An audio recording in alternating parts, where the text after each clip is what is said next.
t'es déjà là? Ah ben, on avait dit 11 heures. Ah bah oui. Bon bah, bienvenue à l'heure d'Ulysse. Je suis tellement concentrée sur mon travail que je t'avais pas vu. Bon ben, aujourd'hui, on va parler du temps. Donc je vais te montrer. Tiens, je te prête ma loupe, tu me la rendras tout à l'heure.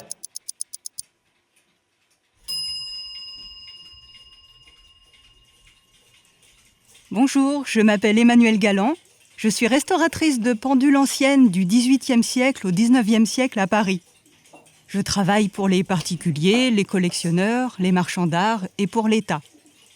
Je suis chargée de l'entretien des pendules, du ministère du Travail, du Conseil d'État et du ministère de la Justice. Je suis pendulière, c'est une spécificité de l'horlogerie qui est plus globale. On y répare des montres, des pendules, des réveils de toutes les époques. Moi, je suis vraiment spécialisée dans la pendule ancienne. L'intérêt des pendules est venu avec mon premier stage professionnel chez Monsieur Corpechot, qui m'a montré l'importance de préserver ses héritages historiques.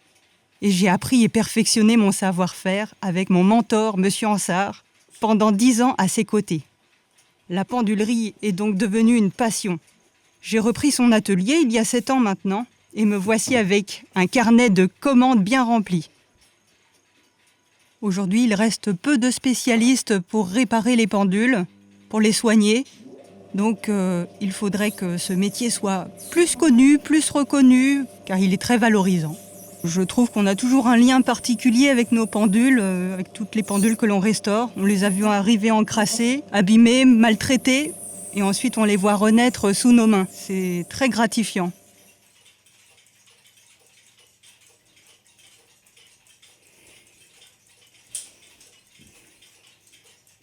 Tu sais, pour mieux voir, il faudrait que tu sois plus petit. Alors c'est pas mal, mais encore plus petit.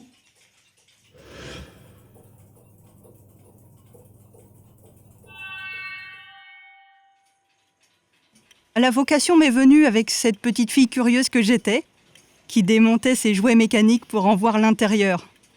Après ma 3e, j'ai décidé de faire un CAP en 2 ans, puis un BMA en 2 ans à l'école d'horlogerie de Paris. L'école d'horlogerie de Paris aujourd'hui, c'est le lycée Diderot, où tu pourras apprendre le savoir-faire du métier.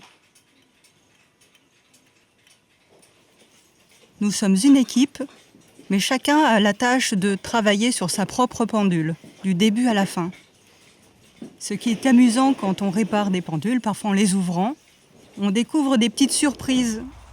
Une fois, en démontant un mécanisme, à l'intérieur, il y avait une petite gravure d'un ancien poilu qui se plaignait que la guerre allait peut-être bientôt recommencer. C'était en 1937. Donc, on pense à lui. Alors moi, je travaille à l'ancienne. Je travaille encore avec des outils à main, des outils qui n'ont pas vraiment changé depuis le 19e siècle. Ici, tu es un peu hors du temps. En étant horloger, on ne peut pas travailler dans l'urgence. Chaque geste doit être précis et minutieux.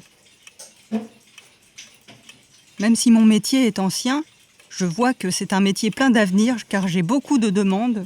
Maintenant, j'ai envie de transmettre à mon tour. D'ailleurs, je viens d'embaucher Rémi, qui n'a pas eu le même parcours que moi. Il était autodidacte, puis a fait des études d'horlogerie à Paris. Depuis quelques jours, j'ai un stagiaire qui a rejoint l'équipe. Les qualités qu'il faut avoir pour ce métier, c'est la patience surtout, la minutie. Il faut être organisé, observateur et surtout aimer ça. Aujourd'hui, je suis assez fière. J'ai obtenu le label Entreprise du patrimoine vivant, un label d'État qui atteste de l'excellence de nos métiers.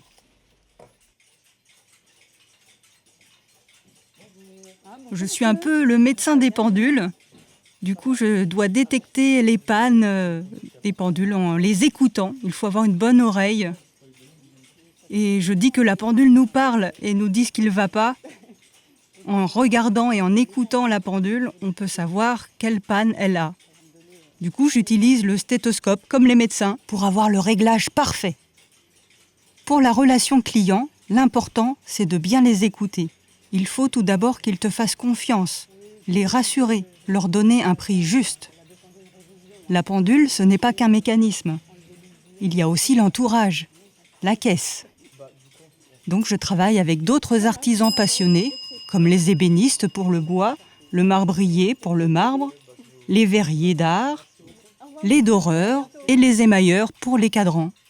Et du coup, c'est très intéressant de pouvoir côtoyer d'autres métiers complémentaires aux miens.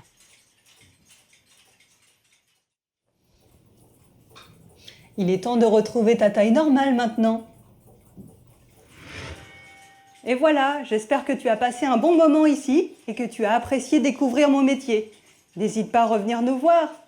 À la même heure.